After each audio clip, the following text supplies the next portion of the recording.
ओम शांति। राजयोग meditation course भाग 12 में आप सभी का हम हार्दिक अभिनंदन करते हैं और आज हम जानेंगे शिव और शंकर में अंतर, साथ ही साथ महाशिवरात्रि का आध्यात्मिक रहस्य जो अभी तक किसी को भी पता नहीं है। तो ये जो दोनों बातें हैं और जो भी ज्ञान की बातें हम सुन रहे हैं, ये किसी मनुष्य ने नहीं बताया है और न ही किसी शास्त्रों में ये लिखा हुआ है। ये स्वयं ज्ञान के सागर परमपिता परमात्मा के द्वारा बताए गए हैं और जिनका पूर्ण प्रामाणिक तौर पर हमने आगे परिचय लिया है। तो आज तक हम सभी ये मानते आ रहे हैं और दुनिया में आज भी लाखों लोग ये मानते आ रहे हैं कि शिव और शंकर दोनों एक है, लेकिन वास्तव में दोनों में जमीन आसमान का और रात दिन का फर्क है। आप स्वयं ही देख लें, निरीक्षण करें। देखिए, सबसे पहले शंकर और शिव के स्वरूप की ओर ध्यान दीजिए। शंकर को आप देखिए, ये सूक्ष्म, ये शरीरधारी हैं, जबकि जो शिव है वो ज्योतिर्लिंगम है, वो निराकार परमात्मा के एक प्रतीक के रूप में उसे पूजा जाता है। तो ज्योति से ही लिंग का निर्माण हुआ है, एक अंडा आकार की आकृति जो निराकार को जो सिद्ध करती है। तो इस प्रकार से दोनों का जो रूप है अलग हो गया। अब नाम की ओर ध्यान दीजिए। इनका नाम शंकर है, महेश भी कहते हैं, लेकिन यह है शिव, जिसे ज्योतिर्लिंगम ही कहते हैं। तो नाम भी अलग है। शिव अर्थात कल्याणकारी और शंकर अर्थात विनाशकारी। हमेशा देखिए, जब भी जो देवताओं की वंदना करते हैं तो कहते हैं ना कि ब्रह्मा देवता नमः, विष्णु देवता नमः, शंकर देवता नमः, लेकिन शिव के लिए कहते हैं शिव परमात्माय नमः। अब इस प्रकार से आज जो शिव है वो भोलानाथ है, सबकी झोली भरने वाला, और शंकर विनाशकारी जो है वो झोली नहीं भरता है। ठीक है, इस प्रकार से आज शंकर को हमेशा साधनारत दिखाते हैं। कभी भी देखेंगे तो वो जो है ध्यान मग्न दिखाते हैं। तो वास्तव में परमात्मा को किसी की ध्यान की जरूरत नहीं है। तो मनुष्य आत्माएं, धर्म आत्माएं, देव आत्माएं सब उनका ध्यान करती है। तो शंकर देवता है और शिव परमात्मा है, इसलिए साधना में उसे रत दिखाया गया है, तपस्या में दिखाया गया है। तो शंकर के सामने अक्सर आप देखेंगे कि शिवलिंग दिखाया जाता है, अर्थात शंकर अपने जो पिता हैं, रचयिता परमात्मा शिव के ध्यान में मग्न है, जिसका ध्यान किया जाता है और उनके जो प्रतीक है उन्हें सामने रखा जाता है, पीछे नहीं रखा जाता है। इस प्रकार से ये अंतर हुआ। और ये जो है ये पिता है और ये पुत्र है, क्योंकि पिता अर्थात क्रिएटर, रचयिता। तो हमने कल देखा त्रिमूर्ति में कि शिव ने ही ब्रह्मा विष्णु शंकर की रचना की है तीर्थ कर्तव्य कराने के लिए। तो शंकर कौन हो गए? पुत्र हो गए। तो आज देखो, भारत देश में कई ऐसे प्रांत हैं जहाँ पे पिता के साथ पुत्र का नाम भी जोड़कर लिखा जाता है। जैसे कि आज हम महात्मा गांधी को ही देखते हैं, तो उनके पिता के साथ उनका नाम आज भी लिया जाता है, जोड़ा जाता है। कहते हैं ना, मोहनदास करमचंद गांधी। इसी प्रकार से आज लोगों ने दोनों के नाम को जोड़ दिया, शिव और शंकर को एक कर दिया। ये महान भूल क्यों हुई? क्योंकि स्वयं को भूल गए। स्वयं तो निराकार ज्योतिष स्वरूप, एक प्रकाश स्वरूप आत्मा है, लेकिन अपने को शरीर मान लिया। अपने को भूल गए कि हम निराकार प्रकाश स्वरूप है। हर मनुष्य अपने को नर नारी मानकर चल रहा है, शरीर मानकर चल रहा है। इस कारण से परमात्मा जो निराकार है उन्हें भी शरीरधारी के रूप में उन्होंने मान लिया। तो इस प्रकार से आज देखो, शंकर है, तो शंकर जो देवता है उसे सभी धर्मों में मान्यता नहीं मिली है, लेकिन निराकार शिव जो ज्योतिष स्वरूप है, प्रकाश स्वरूप है, सभी धर्म के धर्म पिताओं ने भी उन्हें याद किया है। सभी धर्मों में उस निराकार को जो है मान्यता मिली हुई है। तो कितना दोनों में अंतर है। हमेशा शिवरात्रि कहते हैं, महाशिवरात्रि कहते हैं। अगर दोनों एक होते तो शंकर रात्रि, महेश रात्रि भी कहना चाहिए, कभी नहीं कहते हैं। ठीक है, तो इस प्रकार से दोनों में अंतर है। तो जो शंकर है वो किसका प्रतीक है? एक शंकर कल हमने देखा जो विज्ञान का, साइंस का प्रतीक है, है ना। लेकिन आज जो शंकर आप चित्र देखिए, ये शंकर अभी संगम युग जिस समय परमात्मा आते हैं और जो लाखों आत्माएं जो परमात्मा को पहचानते हैं, इस करोड़ों जो अरबों की जो दुनिया बसी हुई है संसार में, और इसमें जो आत्माएं परमात्मा को पहचानते हैं और उसे याद करते हैं और अपने जीवन को परिवर्तन करते हैं, उन सभी के का प्रतीक ये शंकर तपस्या रूप का प्रतीक है। तो एक का नहीं, सभी जो आत्माएं इस समय जो साधनारत है सभी का प्रतीक है। देखिए इसमें जो है तपस्या में दिखाया गया है, तो सभी आत्माएं जो है इस समय एक पिता परमात्मा को याद कर रही हैं, उनकी ही तपस्या कर रही हैं। तो यहाँ पे तीसरा नेत्र शंकर का दिखाते हैं और भी किसी देवताओं का नहीं दिखाते हैं, खास करके शंकर का दिखाते हैं। तो इस समय हम उनको भगवान ज्ञान चक्षु देते हैं और इस समय तीसरा नेत्र हमें ज्ञान का देते हैं, जिस आधार से हम स्वयं को, परमात्मा को और सृष्टि के आदि मध्य को जान जाते हैं। तो इस प्रकार से तीसरा नेत्र मस्तक के बीच में देते हैं, क्योंकि यहाँ आत्मा है और आत्मा के अंदर ही मन बुद्धि संस्कार है। और इस प्रकार यहाँ दिखाया है शंकर के जो सिर में आप चांद दिखाते हैं, वो चांद भी आधा चांद दिखाते हैं। तो आधा चांद अर्थात कलाहीनता का प्रतीक। जब चांद पूरा होता है तो वो 16 कला कहलाता है। तो इसी प्रकार से आज आत्माएं जब कलाहीन हो गई हैं और हम आत्माएं आज परमात्मा अपने पिता को याद करके कलाहीन से 16 कला संपूर्ण हम बनते हैं। साथ ही चंद्रमा की तरह अपने जीवन में वो शीतलता भी ले आते हैं। आत्मा जो तप्त हो रही है, आत्मा भी शीतल बन जाती है। अब गले में सर्प दिखाया है, ये सर्प 5 विकारों का, बुराइयों का प्रतीक है। काम, क्रोध, मोह, लोभ, अहंकार। तो परमात्मा की याद से, तो राजयोग की साधना से इसे जो है हम अपने वश में कर लेते हैं। इसे गले में माला दिखाया। शंकर के हाथों में माला दिखाई जाती जो निरंतर जाप कर रहे हैं। इसी प्रकार हम मनुष्य आत्माएं इस समय परमात्मा शिव को कर्म योगी बनकर निरंतर सुबह से लेकर रात्रि तक हर पल उसे याद करते हैं, उनका सिमरण करते हैं। इसके लिए दिखाया है।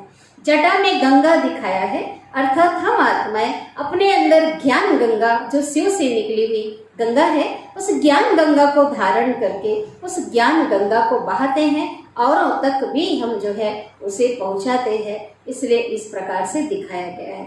शंकर को बहुत कम वस्त्रों में मृग छाल में दिखाया गया है, अर्थात परमात्मा हमें देह भान को छोड़ने के लिए कहते हैं कि शरीर में रहते हुए इस शरीर रूपी जो वस्त्र है, इस शरीर के अभिमान को छोड़ दो कि मैं स्त्री हूँ, मैं पुरुष हूँ, बल्कि मैं एक परमात्मा की संतान, दिव्य आत्मा हूँ, एक पवित्र आत्मा हूँ। इस भाव में चलने का प्रतीक है। तो इस प्रकार से जो है आपने देखा, तो ये जो है, और कहते हैं ना, एक शंकर ने विनाश किया, तो हम अपने जो ज्ञान नेत्र को खोलकर परमात्मा की याद से हम जो आत्मा रूपी जो तपस्वी आत्माएं हैं, वो जो अपने अंदर के जन्म जन्म के हमारे जो पाप कर्म है उनका विनाश करते हैं, अपने बुरे संस्कारों का हम विनाश करते हैं। ठीक है। तो इस प्रकार से दोनों में महान अंतर है, दोनों एक नहीं है। हमारा पिता शिव ही है जो सर्वधर्म के आत्माओं का पिता है। ठीक है। अब हम देखते हैं महाशिवरात्रि का आध्यात्मिक रस। महाशिवरात्रि हर वर्ष जो है फागुन मास में, जो कि चैत्रवदी वर्ष का अंतिम मास होता है, उसमें आता है। इस समय कृष्ण पक्ष की चतुर्दशी का बहुत पूर्ण अंधकार होता है, जो इस समय के अज्ञानता के अंधकार का ही प्रतीक है। तो ऐसे समय पर परमात्मा का इस सृष्टि पे अवतरण होता है। जैसे घनघोर रात्रि के बाद सुबह जब सूर्य निकलता है तो सुनहरी सुबह हो जाती है और प्रकाश ही प्रकाश हो जाता है, अंधेरा दूर हो जाता है। इसी प्रकार परमात्मा जो शिव है उसे ज्ञान सूर्य कहा जाता है। इसलिए कहा गया है ज्ञान सूर्य प्रकट हुआ, अज्ञान अंधेर विनाश। तो ज्ञान सूर्य परमात्मा इस सृष्टि पर आ चुके हैं और पूरे संसार से अज्ञानता जो लोगों के अंदर आ चुकी है, उस अज्ञानता के अंधकार को दूर कर रहे हैं और मनुष्यों को इन 5 विकारों से उन्हें छुड़ा रहे हैं। इस प्रकार से सतयुगी सुबह आने वाली है। इस कलयुगी घोर अंधकार को दूर करके एक नई स्वर्णिम युग एक नई सुनहरी सुबह परमात्मा ला रहे हैं, इसलिए शिवरात्रि कहते हैं। ठीक है, तो आज देखो किसी बच्चे का जन्म होता है, वो बच्चा रात में भी जन्म लेगा, लेकिन जन्मदिन ही मनाते हैं, जन्म रात्रि नहीं मनाते हैं। लेकिन परमात्मा के जो अवतरण को शिवरात्रि कहते हैं, क्योंकि ये अज्ञानता की रात्रि का प्रतीक है। तो लोग तो एक दिन की शिवरात्रि मनाते हैं, हम भी पहले साल में एक बार शिवरात्रि मनाते थे, लेकिन वास्तव में आध्यात्मिक रहस्य में परमात्मा ने बताया है, अभी जब से परमात्मा शिव आए हैं 85 वर्ष हो गए हैं, 1936 से गुप्त रीति से उनका कार्य चल रहा है, मानव को देवतुल्य बनाने का और इस सृष्टि परिवर्तन का कार्य अभी भी चल रहा है। तो इसका जो प्रतीक अभी शिवरात्रि के रूप में मनाया जा रहा है। तो इस दिन जो है शिवरात्रि में क्या करते हैं, शिवरात्रि के दिन में जो लोग जागरण करते हैं रात भर, है ना, तो वास्तव में रात भर जागरण करते हैं तो उसमें कोई प्राप्ति नहीं है, वो आंखों से जागने की बात नहीं है। तो इसी समय की यादगार है, अभी हम बुद्धि रूपी नेत्र से जाग जाते हैं, अर्थात उस परम पिता परमात्मा को पहचानते हैं और उनसे अपने पिता से जन्म सिद्ध अधिकार प्राप्त कर लेते हैं। वो गुण, वो शक्तियां, वो सब कुछ जो अब तक हम भिखारी बनकर मांग रहे थे, अधिकारी बनकर हम प्राप्त कर लेते हैं। वो तो कितनी शिवरात्रि आई और चली गई, लोग जो कितने जागरण किए लेकिन उससे कोई प्राप्ति तो नहीं हुई। आज दुनिया में पाप बढ़ते जा रहे हैं, मनुष्य आत्माओं के अंदर भी पाप बढ़ रहे हैं, दुख अशांति बढ़ रही है। तो एक दिन की शिवरात्रि नहीं है, शिवरात्रि चल रही है, क्योंकि परमात्मा गए नहीं। ठीक है, तो इसलिए जो है ये बुद्धि से जागने की बात है। अब जो शिवरात्रि के दिन जो लोग क्या करते हैं, उस दिन व्रत रखते हैं, और व्रत में जो है, व्रत का मतलब क्या होता है, उपवास भी कहते हैं। इस दिन जो है लोग भूखे रहते हैं, कहीं कहीं निर्जला उपवास भी रहते हैं, पानी भी नहीं पीते हैं, भूखे रहते हैं, भूखे रहकर साधना करते हैं। तो वास्तव में उपवास का मतलब क्या है, उपमाना समीप वास माना रहना, हमें भगवान के पास रहना है। तो क्या एक ही दिन रहना है क्या, नहीं, हमें 24 घंटे हर दिन हर क्षण कुछ भी कार्य करते हुए आज जो है हमें परमात्मा के साथ मन बुद्धि के साथ उनके संपर्क बना के रखना ही, उनके साथ रहना है, उनको याद करना ही उनके साथ रहना है। ठीक है, तो इस दिन लोग क्या करते हैं, इस दिन जो है अन्न का त्याग करते हैं, इस दिन अशुद्ध भोजन नहीं करेंगे, नॉनवेज वगैरह नहीं खाते हैं, कई लहसुन प्याज भी नहीं खाएंगे। तो वास्तव में देखिए कि ये ऐसा क्यों है, क्यों शुद्धता को उस दिन जो लोग अपनाते हैं, क्योंकि कहा जाता है कोई भी व्रत हो, अभी तो खैर हम शिवरात्रि की बात बता रहे हैं, तो शुद्धि क्यों धारण करते हैं, क्योंकि सभी को पता है जैसा अन्न वैसा मन, शुद्ध सात्विक अन्न खाएंगे तो मन भी शुद्ध सात्विक हो जाएगा और परमात्मा की याद अच्छे से आ सकती है, हम समीपता का अनुभव करेंगे। लेकिन अशुद्ध अगर अन्न खाते हैं तो मन वृत्ति भी अशुद्ध हो जाती है, उस समय मन चंचल हो जाता है, परमात्मा में उस रीति नहीं लगेगा। तो वास्तव में देखा जाए तो क्या परमात्मा के साथ एक ही दिन रहना है, एक ही दिन संग करना है, नहीं, हमें तो पूरी शिवरात्रि चल रही है, पूरा ये समय ही शिवरात्रि का चल रहा है। इसलिए हमें, क्योंकि हम भगवान के संतान हैं, परमात्मा के संतान हैं, और साथ ही हम आत्माएं देवतुल्य बनने वाली है, तो हमें तो पूर्ण शुद्धि को धारण करना चाहिए। क्योंकि आज देखो देवताएं जो है उनके मंदिर में भी अशुद्ध चीजें नहीं चढ़ाई जा रही है, और हम तो उस नए युग के लिए तैयार हो रहे हैं, देवतुल्य बन रहे हैं, नर से नारायण, नारी से लक्ष्मी तुल्य हम बनने का पुरुषार्थ कर रहे हैं। तो भगवान के बच्चों को क्या ये शोभा देता है? हम किसी को नहीं कहते हैं आज देखो कि आपको क्या खाना है, क्या नहीं करना है, ये खुद की जो है समझदारी है, खुद की इच्छा पर निर्भर करता है। आज देखो कि आज जो लोग मन की शांति चाहते हैं ना, सभी मन का सुख चाहते हैं, मन की शांति चाहते हैं, लेकिन देखिए कि जिस चीज को खा रहे हैं, आखिर देखो नॉनवेज मांसाहार खा रहे हैं, तो कितनी निर्दयता पूर्वक उस जानवर की हत्या की गई है जिसे हम खाते हैं, उनमें भी तो जीवन होता है ना, उनमें भी दर्द होता है। अगर एक उंगली थोड़ी सी कट जाए, कितनी तकलीफ, हमें दर्द होता है। एक सुई चुभ जाए, थोड़ा सा जल जाए, तो आज देखिए अपने 2 इंच की जबान के लिए हम कितने बड़ी हत्या कर रहे हैं। तो सोचिए कि वो जब कहते हैं ना कि जब जानवरों को मारा जाता है उस समय जो है बहुत ज्यादा उनके अंदर वो डर उत्पन्न हो जाता है, उसे अंदर पॉइजन उनके शरीर में बनता है, बहुत चिल्लाते हैं, बहुत दुखी होते हैं, बद्दुआएं देते हैं। और उसको ला करके अगर भोजन कोई करता है, हाँ, तो क्या शांति हो सकती है? क्या चैन आ सकता है? बिल्कुल नहीं। आज देखो किसी की मृत्यु हो जाती है, आज मुर्दे को हाथ जब लगाता है लोग लगाते हैं, उसके करीब भी जाते हैं तो लोग नहाते हैं। लेकिन क्या ये मनुष्य की आज कितने भ्रष्ट बुद्धि बन गए हैं, कितने निष्कृष्ट मनुष्य बन गए हैं। आज क्या करते हैं मनुष्य, उस मुर्दे को ला करके अपने किचन में पकाते हैं। सोचिए, अपने फ्रिज में रखते हैं उस मुर्दे को, उस लाश को उस फ्रिज में रखते हैं, उसे पकाते हैं और उसे खाते हैं। तो ये पेट ही क्या बन गया है? कब्रिस्तान बन गया है। तो क्या आज वही शास्त्रों में कहा जाता है खून मांस ये आदि मदिरा खाना ये राक्षसों का भोजन है। तो वास्तव में असुर कोई और नहीं, आज मनुष्य ही वो आसुरी वृत्ति वाले हो गए हैं। इसलिए उनकी जो है खान पान व्यवहार सब कुछ ऐसा हो गया है। दया नाम की चीज नहीं है, शुद्धि नहीं है उनके अंदर। तो इस प्रकार से ये खुद हमें निर्णय लेना है कि क्या सही हमारे लिए है और क्या नहीं है। वैसे भी देखा जाए तो आज के समय में पूरे संसार में आज जो स्वास्थ्य के लिए आज विदेशों में भी जो लोग हैं जो वो शाकाहार को अपना रहे हैं। आज देखिए कभी भी प्रकृति के विरुद्ध हम चलते हैं तो हमें ही नुकसान होता है। हमारा जो शरीर है, हमारा शरीर भी शाकाहारी तुल्य है। हमारे शरीर में जो आते हैं, हमारा दांत है, तो ये सब शाकाहारी तुल्य है। इसके विरुद्ध अगर हम मांसाहार अगर करते हैं तो विपरीत असर होता है।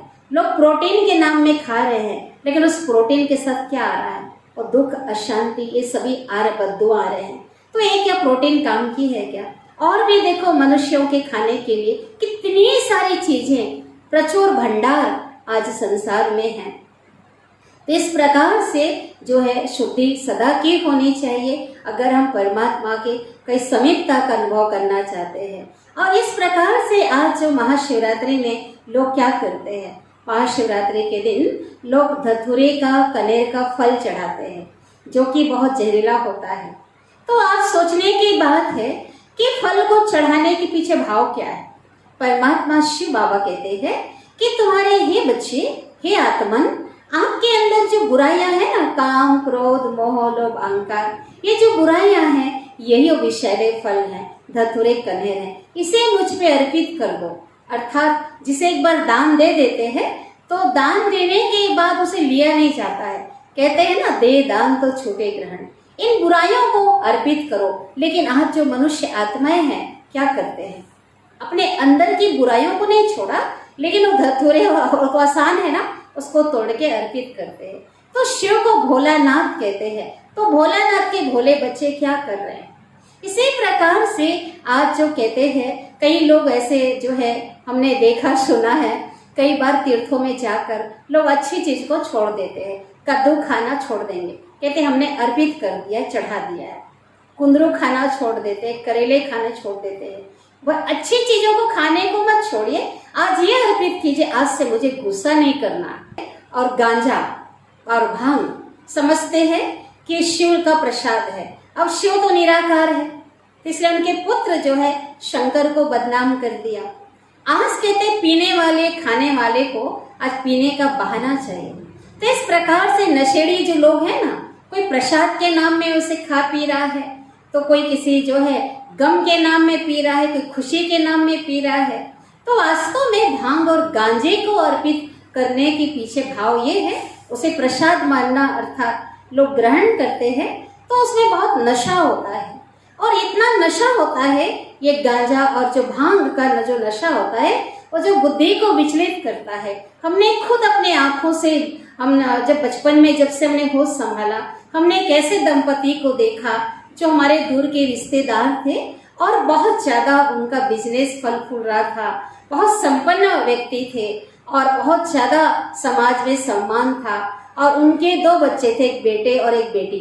लेकिन वो जो है साधु महात्माएं जो होते हैं ना, एक पहाड़ी पे उनके संग में आ गए और उनके संग में प्रसाद के रूप में गांजा भांग उन्होंने पीना शुरू कर दिया।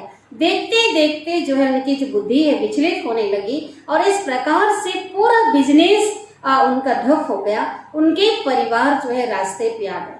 इतने जो अमीरी थी, ये मैंने जो प्रैक्टिकल बातें मैं बता रही हूँ। तो ऐसी चीजें जिससे बुद्धि भ्रष्ट हो जाए, जिससे शरीर जो है जर्जर हो जाए, जिससे सब कुछ जो है हमारा चला जाए, क्या प्रभु प्रसाद हो सकता है? बिल्कुल नहीं। हमें शिव बाबा, शिव परमात्मा आकर कहते हैं कि कौन सा नशा करना है? ईश्वरी नशा, श्रेष्ठ ज्ञान का नशा। कैसे? जैसे किसी का पिता दुनिया में बहुत ऊंचे पोजीशन पे है, पद पे है, तो उनके बच्चों को भी नशा होता है ना एक, कि मैं इतने बड़े जो है व्यक्ति का बेटा हूँ, मैं एक नेता का बेटा हूँ, मैं कलेक्टर का बेटा हूँ। जो भी पद पोजीशन दुनिया में होते हैं, तो आज धन के हिसाब से लोगों को भी एक पोजीशन के हिसाब से भी उनको एक नशा होता है। तो सोचिए हम कौन हैं? आज हम सभी को सच में कितना अंदर से वो रूहानी नशा रखना है। आज जिस नशे में जो है बहुत ही फायदा है कि हम सभी रियल में हम सब भगवान के बच्चे हैं। इसलिए कहते सब रिश्ते नाते झूठे, एक नाता सच्चा। हमारे असली माता पिता परमात्मा है। हम भगवान ऊंचे से ऊंचे उस हस्ती के बच्चे हैं जिनसे ऊंचा कोई भी नहीं है। तो वास्तव में ये नशा रखना है और वो परमात्मा स्वयं शिक्षक बनकर हमें नर से नारायण, नारी से लक्ष्मी बनाने की, देवतुल्य बनने की पढ़ाई पढ़ा रहे हैं। तो परमात्मा कहते हैं ईश्वरी नशा के साथ नारायणी नशा रखो। लेकिन लोग क्या कर रहे हैं? उल्टा नशा रख रहे हैं, कॉपी जो है उल्टी कर रहे हैं। तो इस प्रकार से ये शिवरात्रि का रहस्य है। और साथ ही साथ आज लोग ये समझते हैं अगर हम भूखे रहेंगे, हम निर्जला व्रत करेंगे तो भगवान जो है खुश हो जाएंगे। आप खुद ही निर्णय लें, आप खुद अनुभवी हैं। आप में से जो माता पिता हैं वो, और जो माता पिता नहीं हैं लेकिन अनुभव तो किया है ना, आपके भी माता पिता थे, आप सभी ने अनुभव किया है कि जब बच्चा बीमार हो जाता है और बच्चा बीमार हो जाता है और घर में कुछ खा पी नहीं रहा है, तो उसके माता पिता क्या करते हैं? जब बच्चा नहीं खाता है तो उसे उनको खुशी नहीं होती है। वो कहते हैं बेटा ब्रेड भी खा ले, बिस्किट खा ले, दूध तो पी ले, फ्रूट खा ले, कुछ तो खा ले। तो परमात्मा जो हमारे माता पिता है, जो दया का सागर है, जो प्यार का सागर है, तो ये परमात्मा क्या हमारे भूखे रहने से खुश होंगे क्या?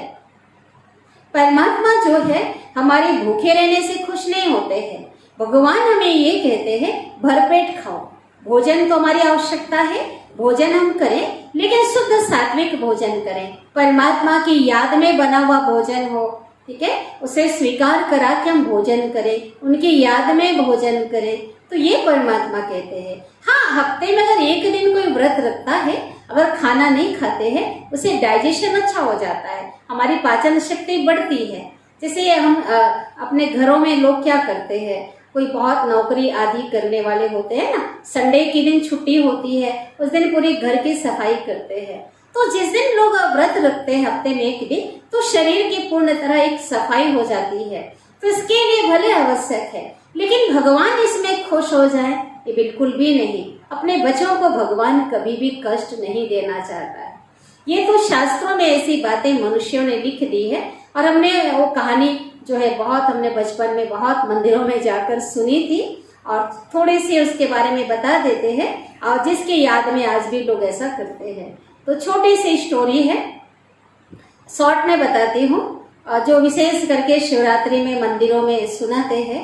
तो उस समय जो है बना एक जो था, एक शिकारी था, और शिकारी का काम रोज जंगल में जाकर शिकार करना होता था, और उसके जो है उसी से उनका जीवन यापन होता था। एक दिन शिकारी जंगल में जाता है, उस दिन कोई शिकार नहीं मिलता है, लेकिन वो सारा दिन भटकता है, और जैसे शाम होता है, अंधेरा होता है, तो जंगली जानवर के डर से एक पेड़ पे चढ़ जाता है। वो पेड़ होता है, एक कहानी जो शास्त्रों की है, मनुष्यों की बनाई उस आधार पे, और उस पेड़ पर चढ़ जाता है और उसके नीचे बहुत पुराना शिवलिंग रखा हुआ होता है। तो उस समय क्या होता है कि जैसे शाम का पहला पहर होता है तो उस समय जो है एक हिरनी वहां से गुजरती है। हिरनी को देख करके वो तीर धनुष तान लेता है और हिरनी बहुत उसे विनय करती है, निवेदन करती है, शिकारी मुझे मत मारो, मेरे बच्चे घर में भूखे हैं। शिकारी कहता है मेरे बच्चे भी भूखे हैं और तुम्हें अगर मैं छोड़ देता हूँ तो मेरे बच्चे भूखे मर जाएंगे, आज तो मैं शिकार लेकर ही जाऊंगा। वो कहती है मैं आपसे वायदा करती हूँ, मेरे बच्चे राह देख रहे हैं, उन्हें मैं बताकर मैं बच्चों की कसम खाती हूँ मैं जल्दी आ जाऊंगी। तो शिकारी जो है मान जाता है और कहता देख अपने बच्चों की तुम सौगंध खा रहे हो, तुम्हें आना पड़ेगा, मैं आपका रास्ता देखूंगा। और वो जो हिरनी चली जाती है और जाकर उनके जो 3 बच्चे होते हैं उनको सारा हाल सुनाती है और बच्चों मैं अब जा रही हूँ और आप सब अच्छे से खुश रहना।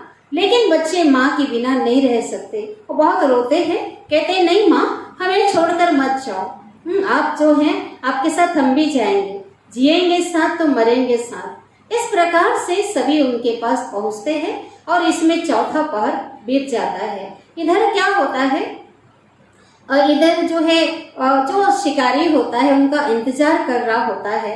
पहले पहर से लेकर चौथा पहर उनका भूखा प्यासा वहां पे टंगे रहना हो जाता है और उस बीच जो है टाइम पास के लिए हल्की बूंदाबांदी बारिश हो रही होती है। जैसे वो हिलता है तो पेड़ में से जो पानी है वो पानी शिवलिंग पे झड़ता है और बेल पत्र को तोड़ तोड़कर वो नीचे फेंक रहा होता है जो शिवलिंग के ऊपर चला जाता है, उसके ऊपर ही। तो इस प्रकार से जैसे हिरनी आती है और हिरनी आती है तो वो बच्चे कहते हैं, हिरनी कहती है हे शिकारी पहले मुझे मार, बच्चे कहते नहीं पहले हमें मारो। तो इस प्रकार से फिर हिरनी कहती है शिकारी तो ऐसा तीर चला जो हम सभी को एक साथ लग जाए। अब शिकारी भी जो है क्योंकि उसको तो अपने बच्चों का घर का ख्याल होता है, जैसे शिकारी उतरकर पेड़ से और जैसे तीर चलाने को होता है उसी समय आकाशवाणी होती है और कहते हैं शिव प्रकट हो जाते हैं और कहते हैं शिकारी आज शिवरात्रि है और अज्ञानतावश अनजाने में तुमसे आज निर्जला व्रत हो गया और तुमने जो है पूजा भी हो गई तुम्हारी, इसलिए तुम मेरे लोक में चलोगे। और इस प्रकार से शिकारी को वो जो है अपने धाम में आज कहते शिव ले जाते हैं। तो आप सोचिए कि कहाँ तक ये सत्यता है। लोग सुनते हैं इसलिए जो है क्या करते हैं रात भर जागरण, बोलते हैं रात का जागरण हो गया और साथ ही वो निर्जला व्रत रखते हैं ताकि हम उसको धाम में जा सके। आप सोचिए शिकारी की भावना क्या थी। शिकारी की भावना तो एक दुर्भावना को लेकर था, वो तो हत्या करने के हिसाब से चढ़ा था। तो क्या ऐसे में क्या परमात्मा के धाम को जा सकता है? बिल्कुल भी नहीं। तो वास्तव में शिवरात्रि का असली रहस्य कभी आपको बताया है कि हमें इस समय जाग करके बुद्धि से जागृत होना है और अपने घर परिवार में अपने जिम्मेवारी को निभाते हुए अपने काम धंधे करते हुए उस परमात्मा को याद करना है, उसके संग में रहना है और अपने जीवन को श्रेष्ठ बनाना है।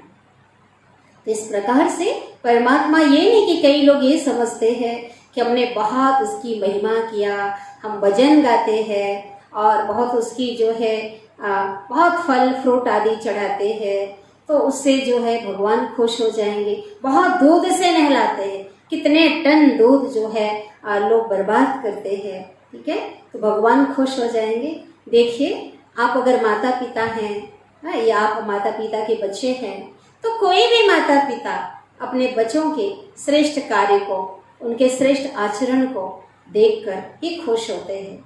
ऐसे नहीं कि बच्चा गलत कार्य करता रहे, ठीक है, अपने जो है माता पिता का नाम बदनाम करता रहे और रोज जो है अपने संस्कार को अच्छा ना बनाए और रोज घर में आकर अपने माता पिता की आरती उतारे, उनकी महिमा गाए, आप तो बहुत अच्छे हो, आप ऐसे हो वैसे, क्या खुश हो जाएंगे?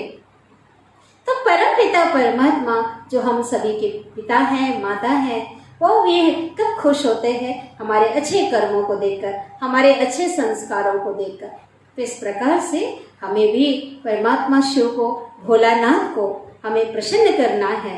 तो उनको सच्चाई पसंद है, उनको सफाई पसंद है, उनसे कुछ भी ना छिपाएं, उनसे सच्चे रहें और उनके समान हम भी जो है बहुत रहमदिल बने, उनके समान हम गुणवान बने, तभी उनको खुशी होगी और तभी उनके जो वर्षे हैं उनके हम हकदार बनेंगे।